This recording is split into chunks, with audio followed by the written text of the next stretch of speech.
देखिबा गत 24 घंटा सर्वाधिक वर्षा रेकर्ड करा 40.2 मिलीमीटर कंधमाल जिलार फिरिंगिया ठारे हाईएस्ट मैक्सिमम टेम्परेचर रेकर्ड करा 42 डिग्री सेल्सियस बौद्ध जिले में।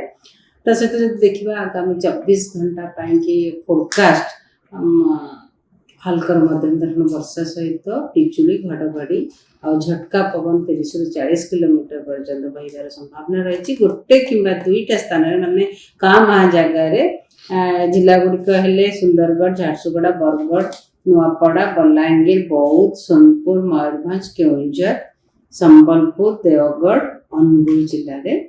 सहित अलग भी जिले में किसी कलाहांडी कंधमाल देखा गोटे काँ जगार भी लोकाली कनेक्टिव एक्टिविटी पारे संभावना भी रही पारे।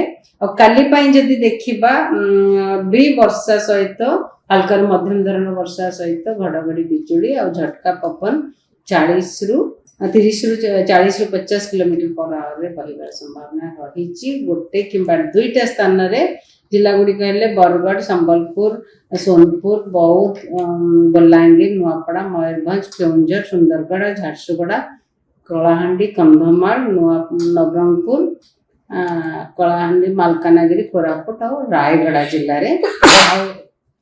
4 तारीख की भी जदि देखिबा 4 तारीख रे भी कंटिन्यू करिवो हल्का मध्यम धरण वर्षा रहिबार संभावना रही। मोस्टली विशेषकर कोस्टल डिस्ट्रिक्ट रे रहिबो उपकूलवर्ती अंचल जिला गुड़िक सहित मयूरभंज, केउंझर, अनुगुल, ढेंकानाल, बौद्ध, कंधमाल, रायगड़ा, कोरापुट, मालकानगिरी जिले में भी रही संभावना रही।